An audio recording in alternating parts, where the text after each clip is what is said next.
వీడికి ఈ మాటలు చంపింది తీసుకెళ్ళి చంపి అవతల పారేయండి అన్నాడు. ప్రహ్లాదోపాఖ్యానంలో గొప్పతనం ఎక్కడుందంటే లీలావతి జోక్యం చేసుకోలేదు. ఆవిడ మహాపతివ్రత, భర్త ఆజ్ఞని అతిక్రమించదు. వెంటనే గురువులు పరిగెత్తుకొచ్చారు. చండుడు అమర్కుడు వచ్చి, అయ్యా ఇంకొక అవకాశం అండి, పిల్లవాడిని తీసుకెళ్ళి నేర్పిస్తాం అని మళ్ళీ పిల్లవాడిని తీసుకెళ్లారు. మళ్ళీ కొంతకాలం చదివించారు. మళ్ళీ కొంతకాలం చదివించి మళ్ళీ తీసుకొచ్చారు. సరే ఏదో నేర్చుకున్నాడేమోనని మళ్ళీ కొడుకుని పిలిచాడు. మళ్ళీ అడిగాడు, ఏమిరా ఏమి నేర్చుకున్నావు? ఈసారి గురువు గారు చెప్పింది నీకు బాగా అర్థమైంది, ఒక్క పద్యం చెప్పు. ఒక్క పద్యం చెప్పి ఆ పద్యం యొక్క విశేషం ఏమిటో, దాని అర్థతాత్పర్యాలు ఏమిటో వివరించరా అన్నాడు. ఆయనకి చదివించిది ననుగురువులు చదివిది ధర్మార్థముఖ్య శాస్త్రంబులునే చదివినవి కలవు పెక్కులు చదువులలో మర్మమెల్ల చదివితి తండ్రి అన్నాడు. నాన్నగారండి ఏం చదువుకున్నాం గురువుగారు ఏం చెప్పారని అడుగుతారే. చదివించిది ననుగురువులు చదివిది ధర్మార్థముఖ్య శాస్త్రంబులునే చదివినవి కలవు పెక్కులు. వాళ్ళు నాకు ధర్మ అర్థ కామ శాస్త్రాలు ఎన్నో చెప్పారు నాన్నగారండి. పాపం వాళ్ళ తప్పే ఉంది, వాళ్ళు చెప్పవలసినవన్నీ వాళ్ళు చెప్పారు. కానీ నాన్నగారండి నేను నేర్చుకోవలసినవన్నీ కూడా నేను నేర్చుకున్నాను. నేను ఏం నేర్చుకున్నానో తెలుసా? చదువులలోని మర్మమెల్ల చదివితి తండ్రి. చదువుల అన్నిటి సారాంశం ఏమిటో అది నేను చదివేసుకున్నాను నాన్నగారండి.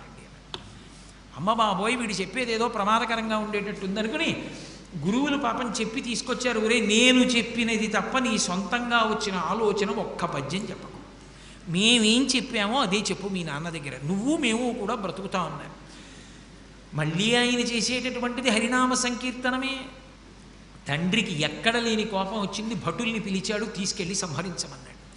వాళ్ళు తీసుకెళ్లారు. ఎన్ని ప్రయత్నాలు చేశారు. బాణాలు వేశారు, గదలు పెట్టి కొట్టారు, సముద్రాల్లో ముంచారు, పర్వత శిఖరాల నుంచి కిందకి దొల్లించారు, త్రాచుపావుల్ని తెచ్చి కరిపించారు, ఆభిచారిక హోమాలు చేయించారు, అరణ్యాలు కాలిపోతుంటే అందులో పడేశారు, నీళ్లల్లో ముంచారు, పైకి తేల్చారు, గదలు పెట్టి కొట్టారు, ఏనుగులతో తొక్కించారు, నవరంధ్రాలు మూసేశారు. ఆఖరికి ఆయనని ఎండలో నించోపెట్టారు, వానలో నించోపెట్టారు, చలిలో నించోపెట్టారు, కత్తులతో పొడిచారు. తన్ను నిశాచరుల్ పడవ దైత్యకుమారుడు మాటిమాటికో పన్నగశాయి ఓ ధనుజభంజన ఓ జగదీశ ఓ సర్వాపన్న శరణ్యంచు నుతించు కానితా కన్నుల నీరుతాడు భయకంప సమేతుడు కాడు భూవరా. ఈ పద్యానికే కంచికామకోటి పీఠాధిపత్యం వహించిన చంద్రశేఖరేంద్ర సరస్వతి మహాస్వామి గారు ఒక సభలో ఒక మాట చెప్పారు. నా జీవితాన్ని మలుపు తిప్పిన పద్యం అదే. అంత తనని బాధించిన వాళ్ళ పట్ల కూడా పరమ ప్రేమతో చూశాడు ప్రహ్లాదుడు. ఆయనకి విశ్వంలో నారాయణుడు తప్ప ఇంకొకటి లేదు. తనని పొడుస్తున్న కత్తి నారాయణుడు, కొడుతున్న గద నారాయణుడు, తనని కిందకి దొర్లించేస్తే పర్వతం నారాయణుడు, బాణం వేస్తున్నవాడు నారాయణుడు, నవరంధ్రములు మూసినవాడు నారాయణుడు. అంతా నారాయణుడైతే ఈ శరీరంలో ఇటువైపు భాగాన్ని ఎప్పుడైనా బాధిస్తుందా? ఈ చెయ్యి ఈ చేతిని కొడుతుందా? అంతా నారాయణమయంగా చూసిన వాడిని ఎవరు బాధిస్తారు?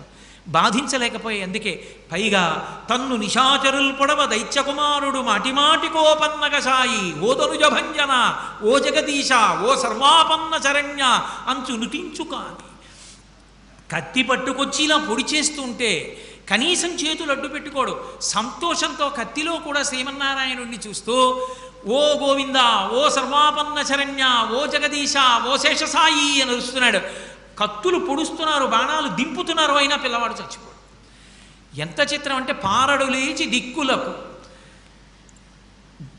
బాహువులొడ్డడు బంధురాజిలో దూరడు ఘోరకృత్యమని దూరడు తండ్రిని మిత్రవర్గముంజీరడు మాతృవర్గము వసించు సువర్ణ గృహంబులోనికిందారడు కోపమునుందడు తాపముందడు కావరేయనడు కంటకింపడు. ఎంత విచిత్రం అంటే ప్రహ్లాద భక్తి. అంత బాధ పెడుతుంటే తండ్రి పారడు లేచి దిక్కులకు అటు ఇటు పారిపోడు.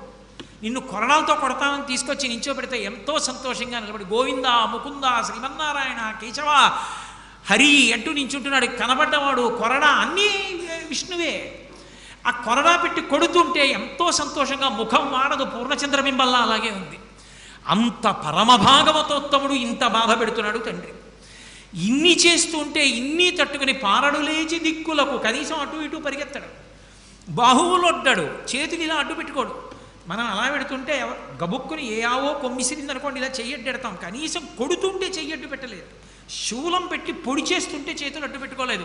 శ్రీ మహావిష్ణువు తగులుతున్నారు చేతికి అనుకుని గోవిందా అన్నాడు. కాబట్టి బాహువులొడ్డడు బంధురాజిలో దూరడు, తన బంధువుల దగ్గరికి పరిగెత్తుకుంటే వెళ్ళిపోడు. దూరడు తండ్రిని, నా తండ్రి ఇంత బాధ పెడుతున్నాడని తండ్రిని విమర్శించడు. మిత్రవర్గముంచీరడు, స్నేహితుల దగ్గరికి వెళ్ళి బాధపడ్డావు. మాతృసంఘము వసించు సువర్ణ గృహంబులోని కిందారడు, తల్లులు నివసించేటటువంటి బంగారు మేడలలోకి వెళ్ళి నేరాలు చెప్పడు. కోపమునొందడు, తాపమొందడు, ఆఖరికి కోపం పొందడు. కంటకింపడు, ఏమీ పళ్ళు పటపటా కొరకడు, బాధపడ్డు, ఏమీ ఏడవడు. హాయిగా నవ్వుతూ పరమ సంతోషంగా ఎప్పుడూ ఎలాగా ఉంటాడో అలా హాయిగా భగవన్నామ సంకీర్తనం చేసుకుంటూ కూర్చుని ఉంటాడు.